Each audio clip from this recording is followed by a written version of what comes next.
Hey, y'all. As a growing family, my husband and I love game night, especially when it's Wayfair edition. Let's do it. You gotta name as many Wayfair furniture and decor categories as you can. Ready? Go. Sofas, bar stools, beds, ottomans, outdoor seating, bookshelves, kitchen tables, garden sheds, mid-century modern lamps. Time. Nice. You got 9 out of a lot. Not too bad. Keep practicing by visiting Wayfair.com, where you can shop every style for every home. Wayfair, every style, every home.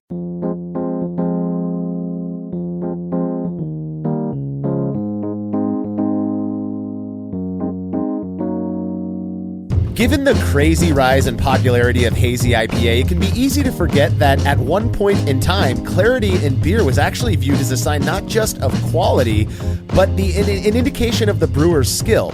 Now, given enough time, nearly all beers will eventually brighten up, but there are other issues that come with that as well, namely staling. For this reason, many brewers employ the use of external agents to assist in the clarifying process. You're listening to the Brülosophy podcast. I'm your host, Marshall Schott, and today I am joined by contributor Will Lovell to chat about the chemical finding agent known as Clarity Ferm. Yeah, it is no secret that I'm a fan of crisp lagers that are crystal clear that you can just read a newspaper through. Like, I absolutely love that. Or even if they're on the amber side where you just get those nice, beautiful ruby garnets as you look through it and can still see through the other side of the glass. And so I am definitely a fan of clear beer. And so I'm really excited to talk about different ways we can use to clear up our beer today. Yeah, I am right there with you. And while bigger breweries often rely on things like mechanical filters, centrifuges, diatomaceous earth, stuff like that, chemical options really are just easier for smaller outfits like homebrewers to get and to use. One of those options being Clarity Ferm, which is why I was curious to test it out in an experiment. And I look forward to chatting about those results with you in this episode. All right, if you're a fan of this show and you'd like to receive a reward for helping us to keep it going, please consider becoming a patron of Brülosophy over at patreon.com/Brülosophy, where you make a small pledge and receive rewards like access to unpublished contributor recipes, unique perks from YakimaValleyHops.com, and an invitation to either a monthly live brew day with a Brülosophy contributor or a monthly live Q&A with somebody in the brewing world. Learn more about all of the rewards we offer for your support over at patreon.com/Brülosophy. Also, if you wouldn't mind leaving a rating and review of our show in Apple Podcast or wherever it is you listen to podcasts, we'd really appreciate that as well, as it makes it easier for people who have yet to hear about us to find the show. And huge thanks to everybody who has already taken the time to leave those reviews. Feedback is brought to you by Clawhammer Supply, who offer brewers various options for high-quality, reasonably priced electric brewing rigs in various voltages and sizes. I've used their 120-volt system for 5-gallon batches, as well as their 240-volt 10-gallon setup. Both really are awesome. Clawhammer Supply really puts the effort into ensuring their systems do exactly as they are intended to do in as efficient a way as possible. And if you're not quite ready to make the jump to electric just yet, they also sell 10 and 20-gallon brew-in-a-bag homebrewing starter kits. Whatever it is you're looking for, do yourself a favor and visit clawhammersupply.com. We're confident you'll love their stuff just as much as we do. Listener Bob Byrne from Muncie, Indiana, wrote in with some feedback after listening to episode 361, where we talked about our experiences brewing different batch sizes. Bob said, "I thoroughly enjoyed this episode and completely agree with your thoughts regarding LME, that's liquid malt extract.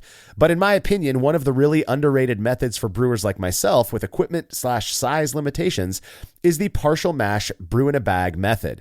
While my current setup can only accommodate about 8 pounds of grain, I found that I can easily adapt all grain recipes to my equipment size by substituting 3 pounds of dry malt extract for 5 pounds of grain without perceiving that homebrew flavor that comes from extract. With this, I'm able to remain within size limitations of my stovetop setup while remaining engaged with the mashing process and enjoying the flavor complexity of brewing with grains.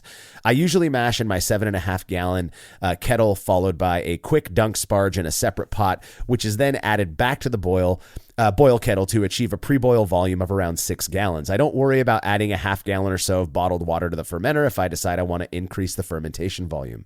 Social media user groups like to pick my method apart, but I'm making beer that I really enjoy while I plan my eventual equipment upgrades to a full volume all-grain system." What do you say, Will?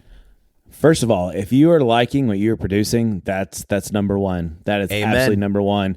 But I like the fact that you're using dry malt extract, because DME to me is a little different than the liquid malt extract, because liquid malt extract has a shelf life. It can kind of, stale on you a little faster and get kind of weird flavors from that, where I think you get kind of that homebrew flavor that people talk about, whereas dry malt extract has a really great shelf life. And I've actually used a very similar trick to you, especially in like big gravity beers where I don't want to have to do weird things like reiterated mashing, or if I don't want to reduce my batch size, I'll just add a whole bunch of DME to it. The only downside to adding DME that I can see is that if you're trying to do a really, really like pale straw colored beer, dry malt extract does tend to add a little bit more color to it than that. I mean, you probably, nobody else cares about it except for me being nitpicky, but that's the only time I've ever seen it, is that like if you add it, it does darken your beer a little bit, maybe more so than you want to, even with the extra light DME. But overall, I think that's a great way to adapt what you have. And I've had some really good dry malt extract beers. I have nothing against the product, and the way you're doing it with mostly grain and then adding some DME just to compensate for your kettle size, I think that's perfect. And you're making beer that you like, which is even better. Yeah. There's this weird phenomenon that humans seem to do. And I feel like maybe the older I get, I just notice it more, or maybe modern technology is social media and all that crap is causing us to do this more often. I don't know. But if I were to say something like, hey, Will, I'm not a big fan of using liquid malt or dry malt extract in beer, the interpretation of that is often Marshall hates DME, LME. No, what I said was I don't like to use it. It's not that I hate it. In the same way that I've said about hazy IPA, that I'm just not the biggest fan of it. People are like, oh, he hates hazy IPA. You serve me a hazy IPA, I'm going to drink it. Like, I don't hate it. But there's a weird thing that people like to do where they mince other people's intentions and all of that stuff. Well, Bob, I like your style. Not only the hybrid approach that you take to brewing beer, I think that's pretty cool. Like you said, partial mash, not terribly unpopular. I do think more people are doing all grain today, at least based on our surveys. But I really appreciate your understanding that it doesn't matter what blowhards say on social media. If you like, this is exactly what you were saying, Will. If you like the beer that you're brewing, then you're not doing a single thing wrong. Who cares what some, entitled weirdo on Facebook or whatever tells you about the way you're brewing beer that you're drinking? I think I mentioned this in a recent episode, but I've done pretty close to the same thing that it sounds like you're doing, Bob. And in my opinion, tossing in some extract now, I do not like LME. You can take that one to the bank. I don't care. But some dry malt extract seems to work really well in otherwise, all grain batches, just to boost that OG, and then which you can then dilute, like Bob said, in the fermenter with some bottled water or whatever. It's certainly better, in my opinion, than 100% extract beers, which I've made and I've drank and I'm not hating on. They're just not my bag. I prefer all grain beers. Again, just my opinion. If you love the extract beer that you're out there making, then please keep making it. Hell, you can even send me some and I'll probably like it just fine. So that's where I stand, Bob. I appreciate you sending us your feedback. If you have show feedback, you could send it to feedback@brülosophy.com or drop us a note on social media. Be sure to pick up your Brülosophy merch over at brülosophy.com/shop. We're offering more options than we ever have before, from t-shirts, hoodies, and hats to fanny packs, shorts, and coffee mugs, among many other things. We have done our best to keep prices reasonable, and international shipping is now available. Again, you can head to brülosophy.com/shop and click one of the product images on that page. That will redirect you to our Dashery store, or you can just go directly to Dashery at brülosophy.dashery.com. We've also included a link in the description of this episode.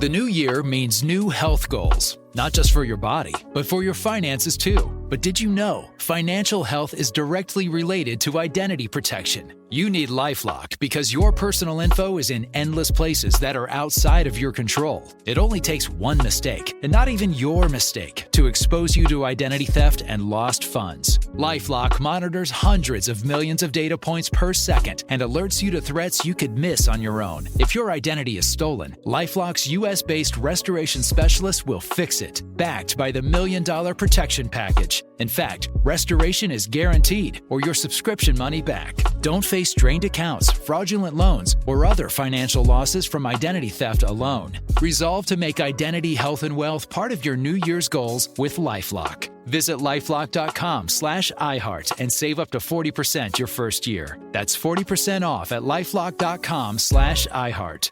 Terms apply. We all know that designing recipes is really fun, and doing it well is so much easier with good software. We at Brülosophy recently made the switch to Brewfather, and honestly, y'all, we could not be happier. Brewfather utilizes the latest technology to bring you the most robust cloud-based recipe design software that can be accessed anywhere, on your phone, tablet, desktop, and even offline. It also works seamlessly with numerous third-party devices to make it easier to monitor every step of your brew. I know change can be difficult, but trust me when I say you need to go to brewfather.app today to try it out for yourself. That's brewfather.app. The new year means new health goals, not just for your body, but for your finances too. But did you know financial health is directly related to identity protection? You need LifeLock because your personal info is in endless places that are outside of your control. It only takes one mistake, and not even your mistake, to expose you to identity theft and lost funds. LifeLock monitors hundreds of millions of data points per second and alerts you to threats you could miss on your own. If your identity is stolen, LifeLock's US-based restoration specialist will fix it, backed by the $1 Million Protection Package. In fact, restoration is guaranteed or your subscription money back. Don't face drained accounts, fraudulent loans, or other financial losses from identity theft alone. Resolve to make identity, health, and wealth part of your New Year's goals with LifeLock. Visit lifelock.com/iHeart and save up to 40% your first year. That's 40% off at lifelock.com/iHeart. Terms apply.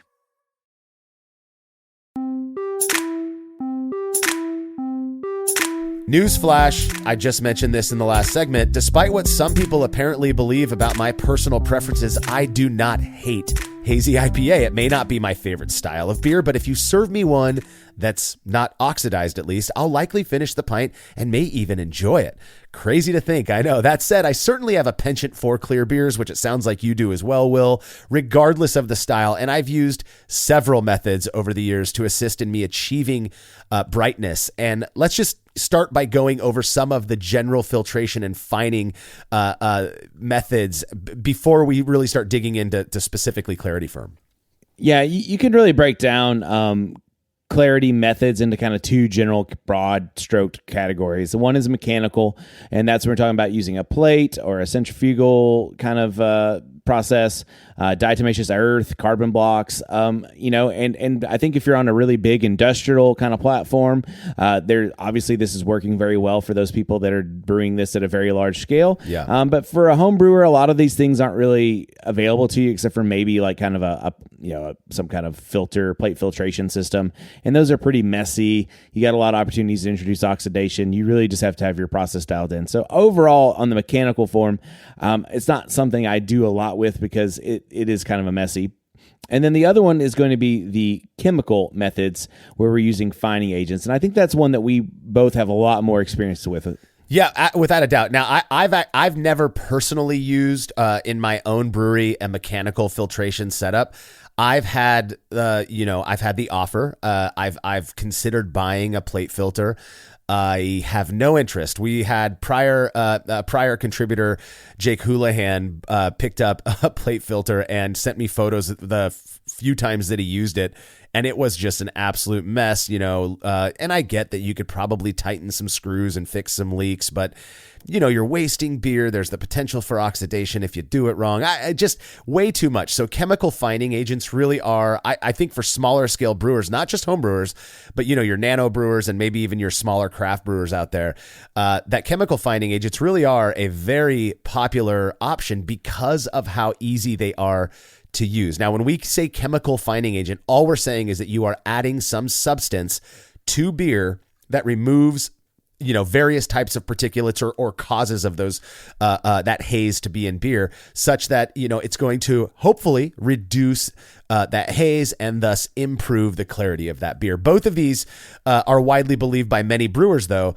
to negatively impact flavor of beer. I mean, how many times, I don't know when you started drinking beer, craft beer, Will, but for me, we're talking back in the early 2000s, and like even craft brewers used to advertise the fact that their beer was unfiltered, like that's because unfiltered is somehow gonna taste better, when really, in my experience, all it did was cause some GI issues. You know what I mean? Right. Well, I mean, that is like the two things they have in common. They both hopefully result in clearer beer, right? And then they both are believed to remove desirable flavor compounds. Those are the two things both of these methods have in common, right? Right. So, but I think the thing is too, is like, again, anytime you're opening up, and again, 20 years ago or so, like we didn't quite know as much as we do about oxidation, especially on the homebrew scale. So it could be just possible that anytime you ran it through these mechanical plate things, you were exposing it to oxygen. It could just be anytime that you cracked open your fermenter to try to throw this stuff in there, or, into your fermentation vessel, or maybe into your bottling process. It's also very possible that you maybe just introduced enough oxygen in there to create oxidation. So I think that's where a lot of that kind of belief of removing desirable flavor compounds comes from. But it's also been giving us great fodder to test. I know Brülosophy's been doing these kinds of, clarifying agent tests to see if they have a flavor impact for a very long time. And so honestly, I think it's a great that we have all these questions, because it gives us more time to explore. So types of chemical filtration. My favorite, isinglass, because we get to talk about a collagen that comes from the air bladders of certain fish. And so I would love to do a whole series of isinglass beers where we could name them after different cods and sturgeons out there, just for funsies, because I think that would be amazing. But it was really common with early British brewers, and it works like a lot of this stuff works, where it has a positively charged ion that attracts negatively charged particles, including yeast and haze-causing proteins, and then those large clumps just kind of like all clump together and fall out of suspension. Yeah, I've never used isinglass. I'm not even sure. I don't even think I've ever looked to see if it's available at the places that I do my homebrew shopping, like More Beer and Amazon. It's just, I mean, when we have other stuff available, I don't see why we're going to continue using this. But I understand, what I've been told is that some classic British brewers, like even today, who are brewing these delicious, classic, traditional English beers, are still using that, particularly, when they're tossing them into I don't know if they call them firkins still, but the casks that they use for serving these traditional styles of English beer. Hey, do it if you want to. It really does act in the same way. We're going to talk about gelatin here in a minute, but it basically mimics what gelatin is doing as well. Like you said, it's kind of the OG, right? Like it was before we really had a whole lot of things like Biofine and some of the other stuff, right? So it's kind of the OG out there. Yeah, and like I was saying, it's gelatin is kind of a lab produced version of this stuff, and so I'm not saying don't use it. I couldn't care less if you use it or not. There are going to be some people who, if you tell them that you used isinglass and explain to them what the hell isinglass is, they're probably not going to want to drink your beer. I'm not one of those people. I drink the hell out of it. Another non-animal based type of clarifying agent, or a chemical fining agent, if you will, is Biofine Clear, which is described as, quote, a purified colloidal solution of silicic acid. The way this works is it just binds with proteins in beer, which then attracts other particulates, including yeast, leading to bigger clumps that more easily fall out of solution. Again, very similar mode of action, just a different way of getting there for Biofine Clear. I'm not going to get too much into detail. I've used Biofine Clear. I did not find it to be terribly helpful in terms of clarifying my beer, at least when compared to other products I've used.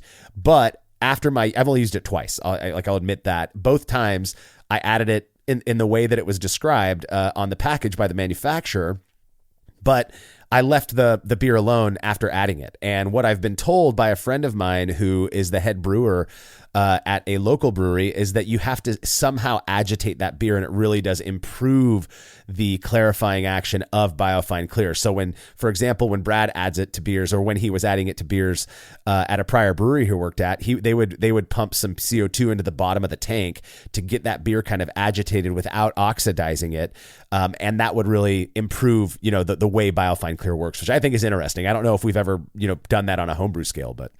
Yeah, so Biofine, I think, is really popular, especially in a commercial setting, mostly because it doesn't come from like animal parts or bits, and so you can say that your beer, you don't have to put that your beer is not vegetarian or vegan on there in order to worry about people's dietary preferences.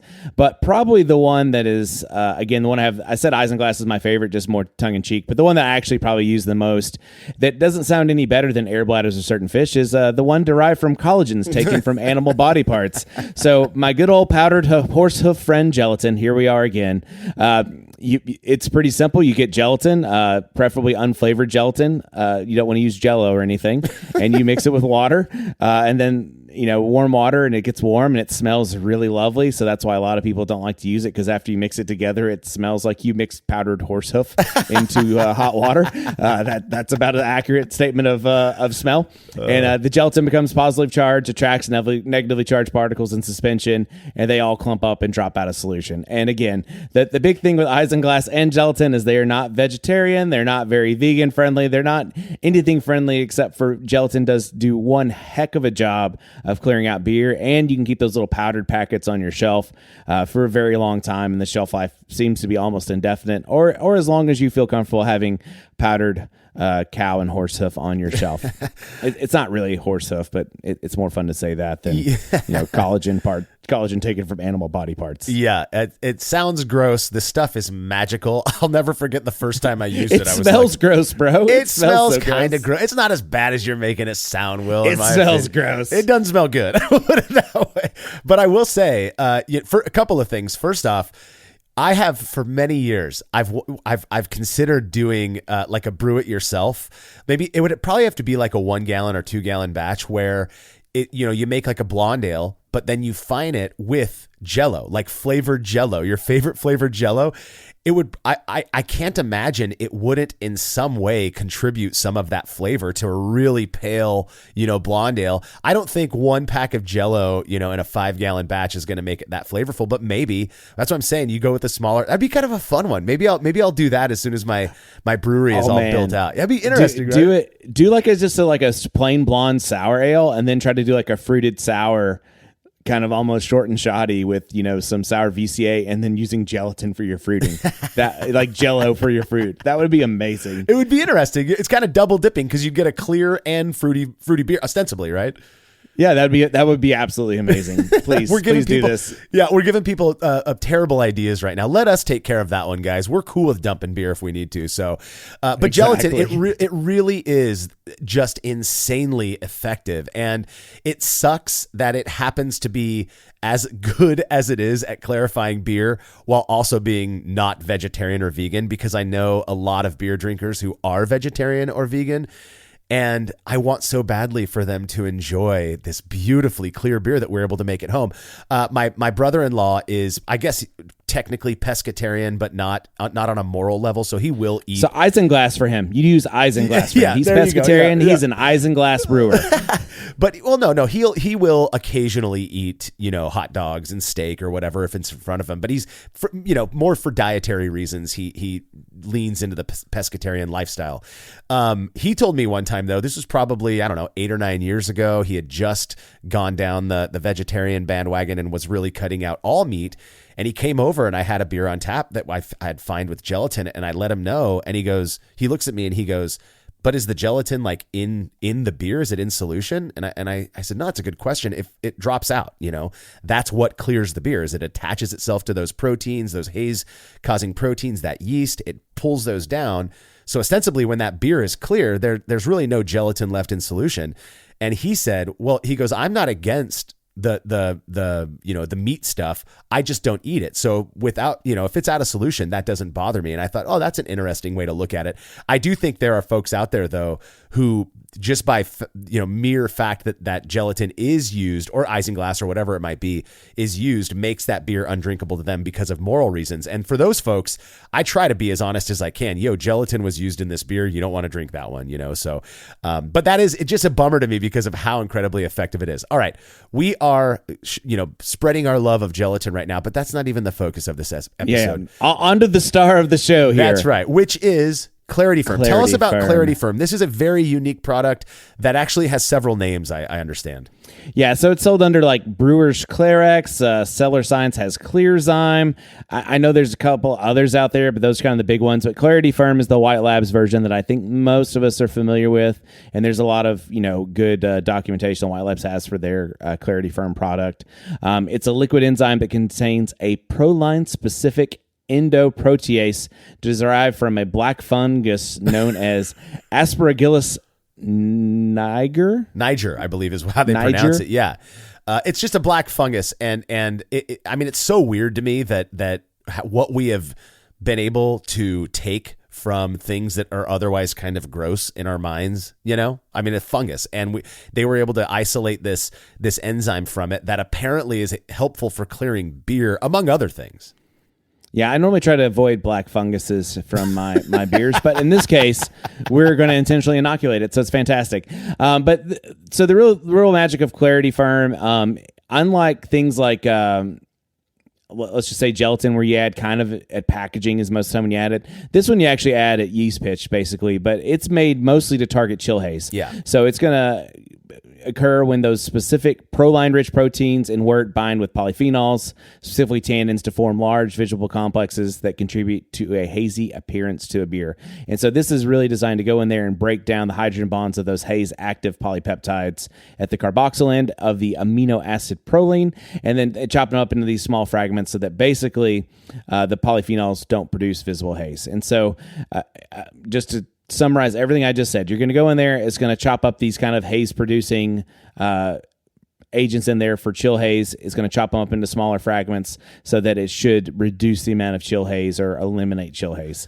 Right. Yeah. And the thing about it is that like you mentioned, I've talked to people who have made the mistake of treating Clarity Ferm the same way they do gelatin, right? So they wait till fermentation's complete. They cold crash down to say 32 degrees Fahrenheit or 0°C, and then they add the Clarity Ferm. That's not really how Clarity Ferm works. You want to put it in at yeast pitch, because what I was told, and I'm not entirely certain that this is factual, but it takes time for this enzyme to do its work, to break down those polypeptides so that they don't bind with these haze-forming polypeptides, right? And so, you got to give it that time to do it.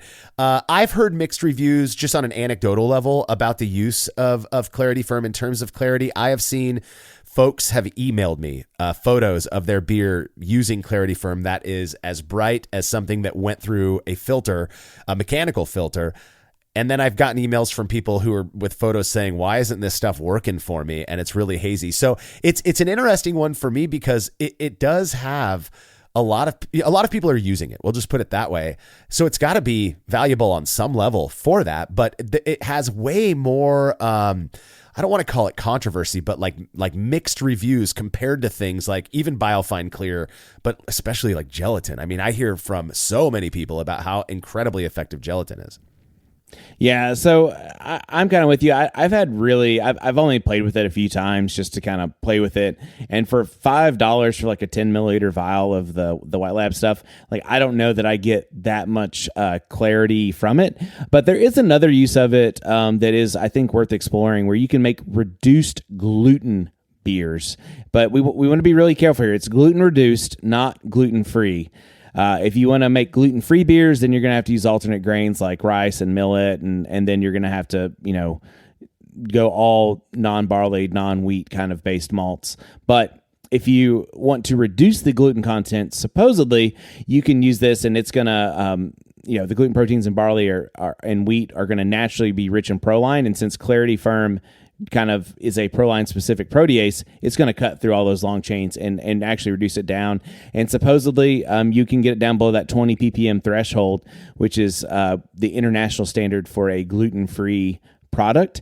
Now, I know we're going to talk about this a little bit, but I think the only real surefire way to know if you reduced your beer down to below 20 ppm of gluten would be to send it off for a lab test, probably with I think White Labs offers one that you can spend like $100 and send it off, and they'll test it for you. But I think this is like a kind of a more interesting use for this, because again, I'm not sure my mileage with the Clarity side of things has been pretty mediocre, let's say. But this side, I haven't actually gotten a test or anything. I don't know what gluten content I had in those beers, but this could be something, especially if you have a gluten sensitivity or you have friends or a wife with a gluten sensitivity, something you could try, especially if they want to be experimented on with their GI issues. Yeah, I didn't even know Clarity Ferm had. I'm not gluten sensitive. At least I don't think I am.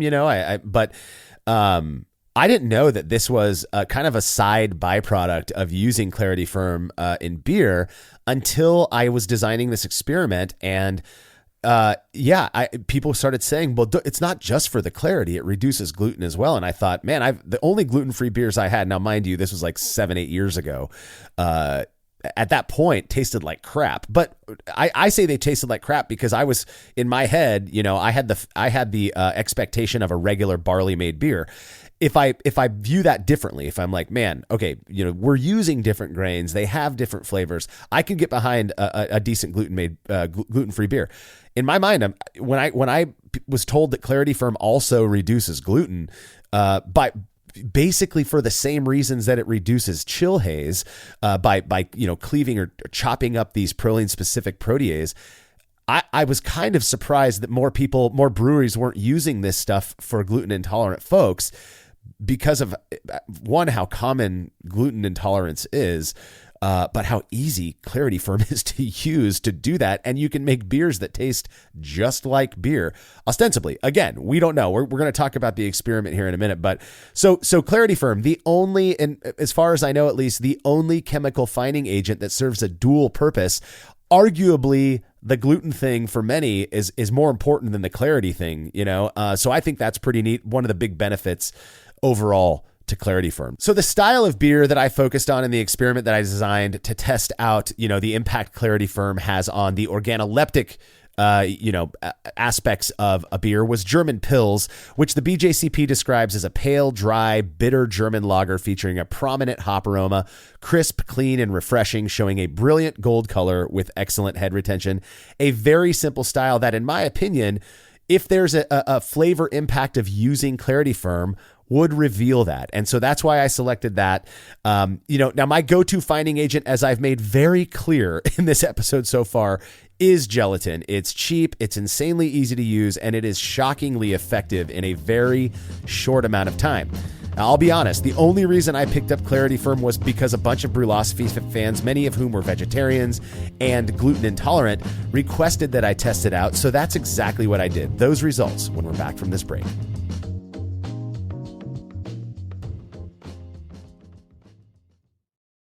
The new year means new health goals, not just for your body, but for your finances too. But did you know financial health is directly related to identity protection? You need LifeLock because your personal info is in endless places that are outside of your control. It only takes one mistake, and not even your mistake, to expose you to identity theft and lost funds. LifeLock monitors hundreds of millions of data points per second and alerts you to threats you could miss on your own. If your identity is stolen, LifeLock's US-based restoration specialist will fix it, backed by the $1 Million Protection Package. In fact, restoration is guaranteed or your subscription money back. Don't face strained accounts, fraudulent loans, or other financial losses from identity theft alone. Resolve to make identity, health, and wealth part of your New Year's goals with LifeLock. Visit lifelock.com/iHeart and save up to 40% your first year. That's 40% off at lifelock.com/iHeart. Terms apply. There's no denying that stainless steel is the best material for brewing equipment, and Delta Brewing Systems offers some of the lowest prices on high-quality stainless gear, like the Ferm Tank, which in addition to holding 8 gallons or 30 liters of work, comes with a domed lid to even further reduce the chances of a messy blow-off. Plus, it can hold up to 4 psi of pressure for closed transfers. Delta Brewing Systems also has their own line of brew kettles, as well as one of the lowest-priced all-in-one electric brewing systems out there, and their prices are shockingly low. If you're in the market for legit stainless gear that won't break the bank, do yourself a favor and head over to deltabrewingsystems.com today.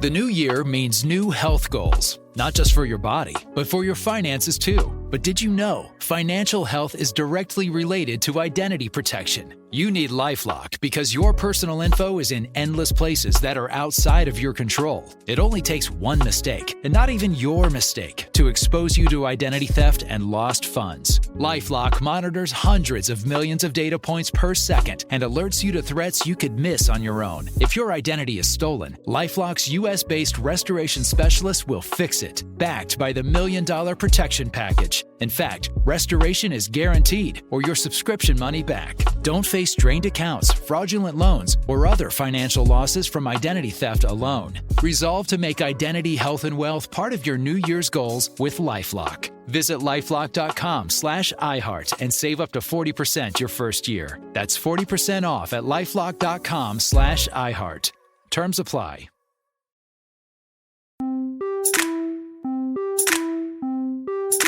Before using gelatin to find beer was as common as it is these days, I had a buddy who'd been using Clarity Ferm for a few years, and while some of his beers were as bright as any commercial example, others, well, not so much.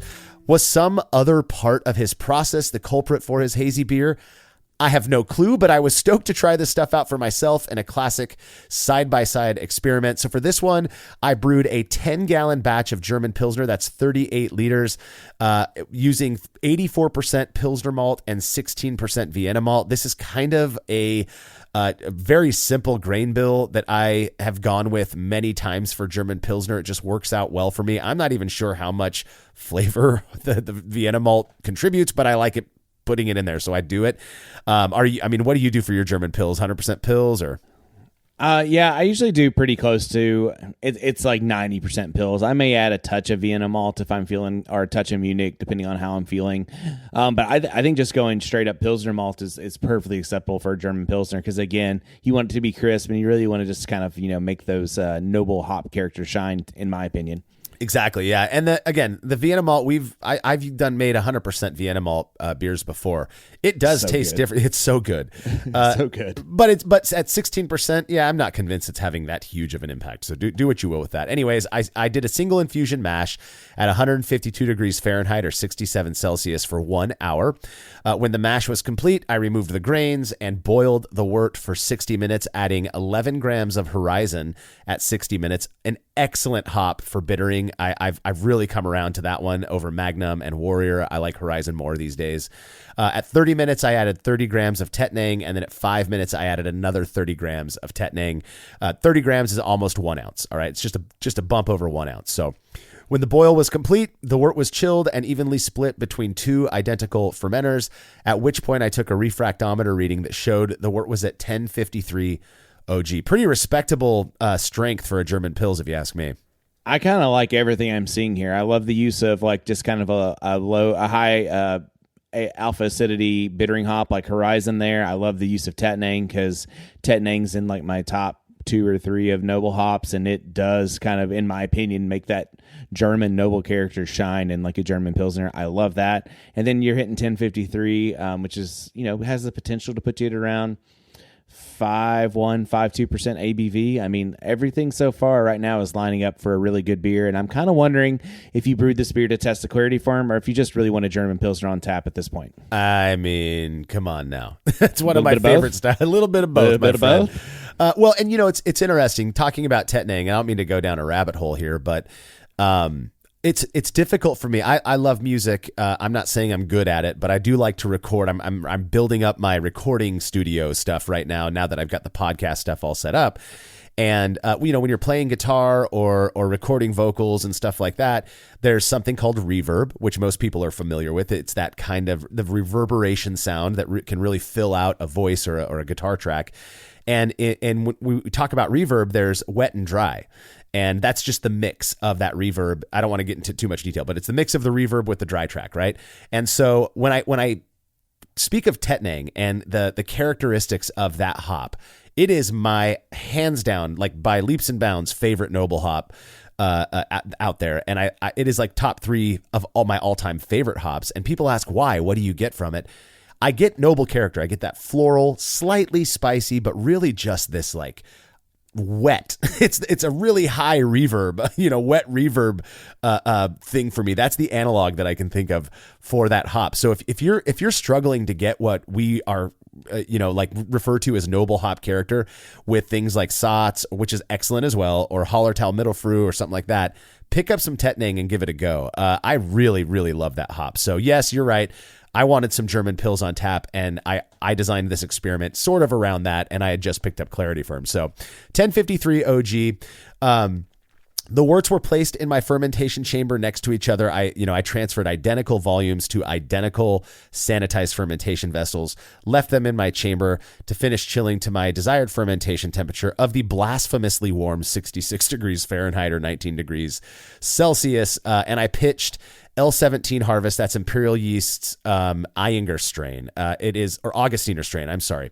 It is my favorite of their, that I've used at least, of their lager strains. And we talk about this all the time. Why is it your favorite, Marshall? Well, it's because I get a very almost nostalgic beeriness when I ferment lagers with that yeast strain. And it's something not everyone loves. I know it's not Jordan's favorite. He and I just talked about this on a recent episode. Are you a fan of L17 Harvest? I think you have this great combination here of making just a beer-flavored beer that I would love, in my opinion. The Augustine, I'm with you. The Augustiner strain, like when you open the yeast pouch, it just smells like, fresh cracked beer, in my opinion. It just has that smell just from the yeast pouch. And then you added Tettnanger, which again, I love Tettnanger, and I love Tettnanger. I love Sots. They're probably maybe a tied for number one, just depending on which way I'm going with noble hops. But you have just the beer flavored beer, all in one package here. You got a 5-ish% ABV beer with Tettnang and Harvest. I mean, really, it is just, I can't, I'm salivating thinking about what this beer tasted like, because everything I see here is just lining up for me. The only other lager yeast that I think I love maybe as much as Harvest, which is hard to get, is their Pilgrimage, which is their Index strain. And if you've ever had some Kloster Index beer from Bavaria, you know how delicious it is as well. But Harvest, to me, it hits a lot of buttons and hits a lot of things, and especially for these German Pilsner kind of styles that you want to accentuate that Pilsner malt in. Oh, man, it is so good. It's so good. All right, so at this point, it's where I introduced the variable. So I pitched the yeast, and then so I let the beer sit for a few hours. The worts were stabilized at 66 degrees Fahrenheit. I don't want people to think I was going all willy-nilly with my pitching temps. So once they were both at the same temp, I pitched the yeast, and then to one of the batches, I added the vial of Clarity Ferm, and I just bought the homebrew size from White Labs, right? And went to my local homebrew shop, picked it up, and pitched that into there. And that was it for the variable. I mean, it's very easy to use. It took no time. And then the one thing that I realized, as somebody who is now obsessed with mitigating cold side oxidation and eliminating it as much as I possibly can, being able to add your fining agent at yeast pitch means that you don't have to figure out a way to add, gelatin or whatever else you're adding post-fermentation when that risk for oxidation is higher. So that is another benefit to this specific chemical fining agent that I thought was pretty cool. With both beers showing diminished fermentation activity after 10 days, hydrometer measurements were taken that were both identical. So, it was a 10-gallon batch split between two fermentation vessels. So they started with the same exact OG, and they both finished at the same 1014 final gravity, which would only suggest that the addition of Clarity Ferm didn't have any impact on attenuation. I don't even know if that's very interesting, Will. I mean, what do you think of that? I don't know why adding 10 milliliters of Clarity Ferm would make you have any different of an OGFG. It's not really doing anything to affect fermentability or anything. It's just kind of breaking down those haze-producing compounds into smaller chains. And so, to me, I'm not surprised at all by this. This seems pretty on point with what I would expect to see, which is, it's good, though. It also means that you brewed a beer that was pretty well spot on, you distributed your worts evenly enough, right? And so things should be really close to the same. So that's probably a good thing for this experiment. Yeah, so with both beers at the same final gravity and no change 3 days later, I attached balloon locks to each fermenter. What's a balloon lock? It's just a Mylar balloon attached to a small tube that you use in place of an airlock. And I always attach them towards the end of fermentation so that it captures that final bit of CO2. And then when you cold crash, it's not sucking in ambient air, it's sucking in the CO2 that was produced naturally during fermentation. I have a question. Though. Like, I'm looking at the website and I see the pictures. Are those heart-shaped balloons that you were using for your Mylar balloons? Because they really look very romantic in your ferm chamber. With, I think Tim and Paul are in the photo there as well in my garage. Yeah. They look like heart-shaped balloons. I mean, really, you're such a romantic, Marshall. I really am. I went to the dollar store, and one thing that's still, or at least back then was still $1, are Mylar balloons. And I will say, as an aside, if you're going to make one of these attachments, get bigger Mylar balloons. That way you can capture more CO2. The heart-shaped ones are a little bit smaller. And you have to like rip out. There's the I don't even know what it's referred to, but the little like thing that you blow the air into, whatever that's called. There's a plastic piece in there that it like backflow, like stops the backflow. You have to rip that out or cut it out, and then you can just tape the whatever you cut off that part to the tube. And it works great. It's something that I've done many times. So anyways, we attach those. I cold crash the beers to 32 degrees Fahrenheit or 0C. I let them sit for 2 days just to let the whatever other particulate actually fall out of solution, whether it was the Clarity Ferm batch or the other one. Just wanted to give them time. When I'm doing gelatin, honestly, 12 hours is all you need. And that stuff works so fast. But in this case, I let them sit for a while before transferring them to CO2 purged kegs. And then I left those filled kegs on gas in my keezer for a 4-week lagering period before they were ready to serve to blind tasters. Now, Will, I'm sure you're looking at the photos on the website right now. What do you think about the way these look? Is one more clear than the other? Are they both bright? Where are we at with this? So you have a couple of photos, and I think one is like a little earlier in the process, and the other one's after like a bit of lagering. And so the one that you did, it looks like just right after you packaged it, they look kind of like hazy, messy, identical. And when you scroll down and look at the one that's after a month, I mean, they both look like delicious beers, but they both do have that kind of homebrew clear quality to them. Maybe the Clarity Ferm one you could argue is a touch less hazy, but they're both still pretty hazy. So as far as like using it to clear out beer, this is kind of, I've never done an experiment, but this kind of aligns with my experience that what I got out of it was nowhere near as effective as gelatin. So using it just for clarity to me doesn't seem to be worth the extra $5. But hey, if you have some gluten sensitivity, maybe it is.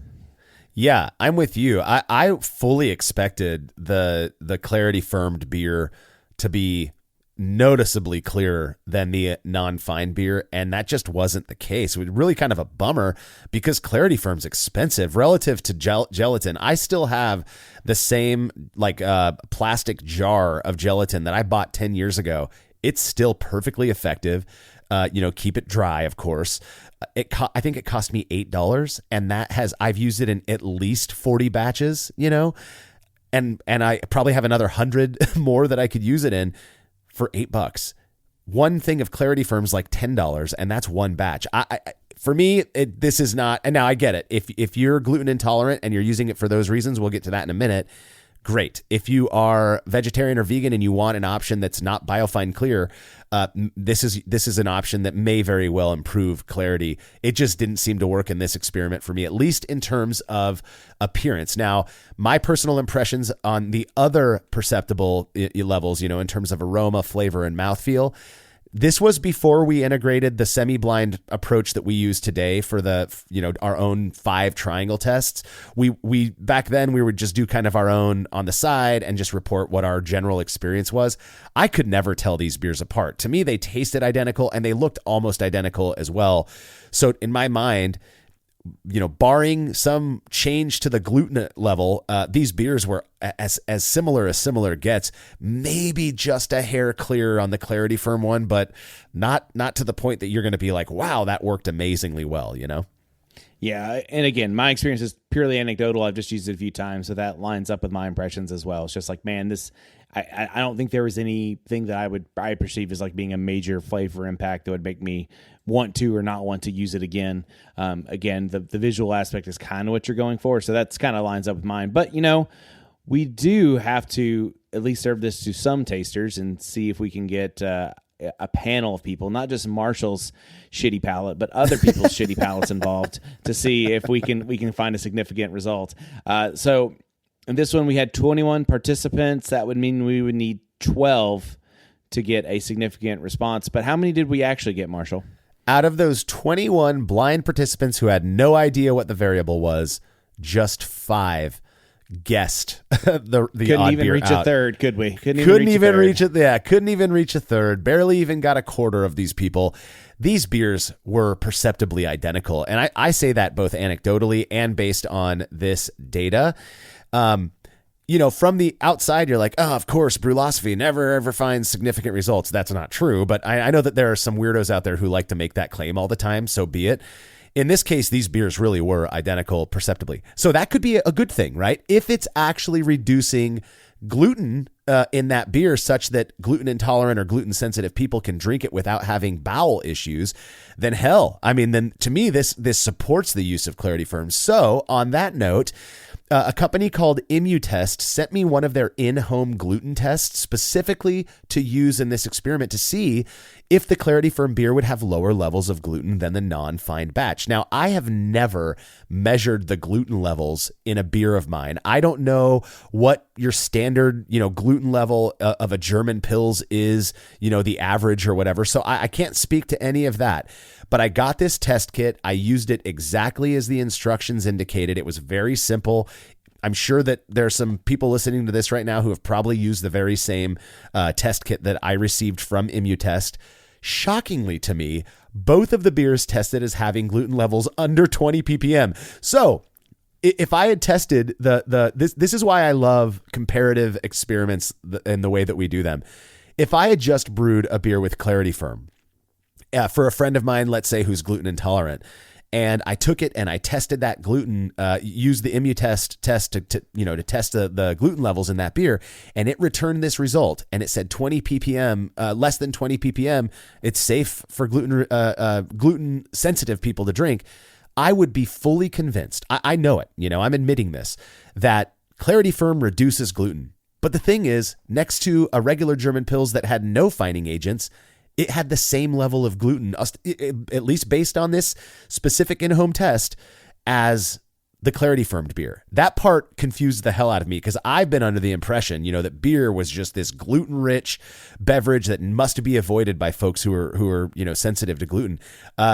Maybe the test was bad. I don't know, but I did it exactly by the book. So what are your thoughts on that? So the first thing I thought whenever I saw this experiment, because I remember reading this article a while back, and my first thought was like, it's an at home kind of test. So how good could it be or not be? And so, my first instinct is like, I wish we would have sent it to White Labs or somebody and paid the $100 to get it tested. But sure. Then I started doing some more poking around, like as we were getting ready for this recording. And there's some different websites out there, and I don't know how accurate these all are or where exactly all the data from, but apparently beer can have a gluten range of anywhere from 20 ppm all the way up to like hundreds of ppm.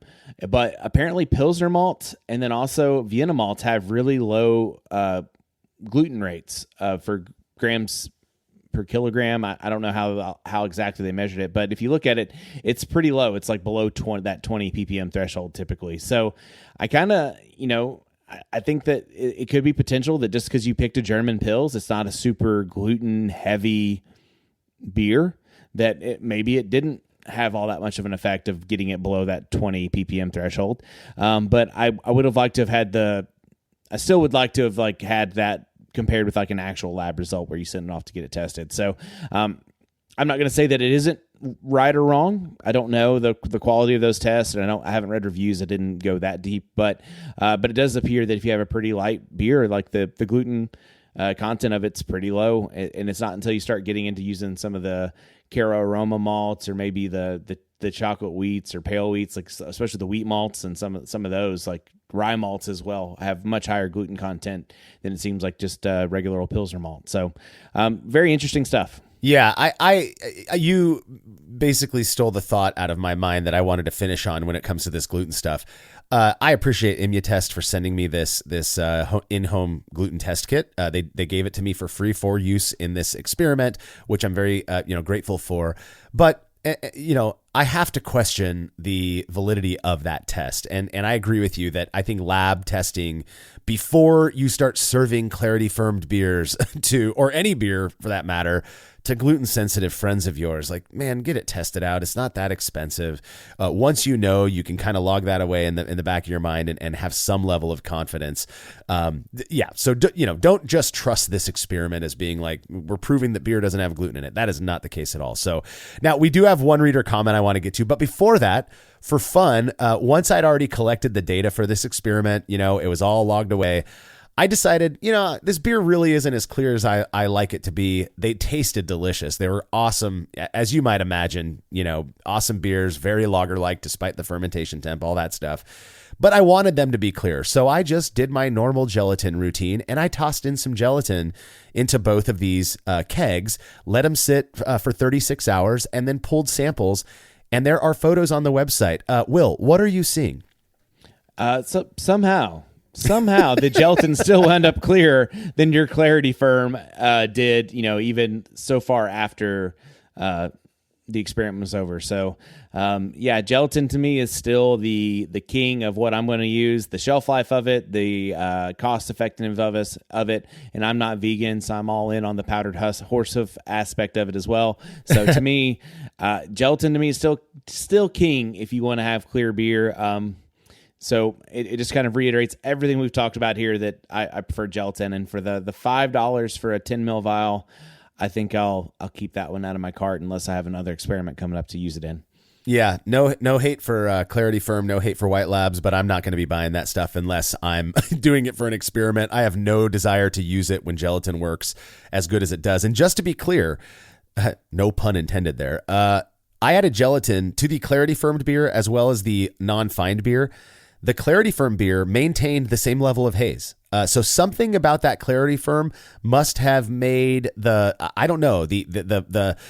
charge of the particles that gelatin usually attracts itself to switch. Or I don't know, but it never cleared up. Whereas the other one got super clear in 36 hours of sitting with a little bit of gelatin in it. Fascinating result to me. I'm sure there's a very understandable scientific explanation out there for this, but I don't know what that is. All right. One reader comment comes from Jay. He says, I've used Clarity Ferm a handful of times to make beer for my sister-in-law who's celiac. She can typically have 2 or 3 before she starts to get uncomfortable, but she is now uber sensitive to gluten. For people who are more on the gluten intolerant side of things, Clarity Ferm can definitely work so they can enjoy a few beers without getting sick. I think that is probably the main use case, argument for using Clarity Ferm, not so much the clarity side of things in my opinion, but I don't know. What do you think, Will? I agree with you. And just to give a shout out to our friends over at Clawhammer, they wrote an article of 3 years back or so called The Best Gluten-Free Beer Recipe, where they went through like a gluten-reduced beer recipe with Clarity Ferm, and then also a totally gluten-free recipe where they use like millet malt and biscuit rice malt and some of those things to make a completely gluten-free recipe as well. And so I'm kind of with you. I think from an actual clarity standpoint, I don't know if the bang for the buck is there for it, but if you definitely have like kind of a gluten sensitivity, maybe not full blown celiacs, I think it can make your normal beer more tolerant. But find a friend, find somebody like this guy's sister that's willing to put her body up for science to see how uncomfortable she can get after so many beers. So I would imagine with celiacs, it would have still been pretty painful, because that would imply that you actually do have not just a gluten sensitivity, but you are totally gluten intolerant. So that's pretty impressive that she put herself through that for you. So kudos to your sis. The things we do for science. That is all the time we've got for this episode. Don't forget to check out the rad brewing content Martin's creating over at The Brülosophy Show, which you can subscribe to at youtube.com/@The Show. And as always, you can read more about the experiment we discussed by clicking the link to the article on Brülosophy.com in the description of this episode. The Brülosophy podcast is made possible by the generous support of our sponsors, as well as all of our rad listeners. We seriously could not do this without you. Cheers to everyone who has subscribed and left a review of our show. It makes a huge difference. If you haven't yet, please consider doing so. Head over to Brülosophy.com/support to view a list of ways you can easily help us to continue producing this podcast. If you want a reward for your support, visit Patreon.com/Brülosophy. Thanks again for listening. We'll be back next week with another episode of the Brülosophy podcast. Until then, think beer. off the morning with some hot tea. Lemon and honey, cause it suits my throat. Put some herb in the bowl, yeah, it's homegrown. Ain't gotta go through the middleman, no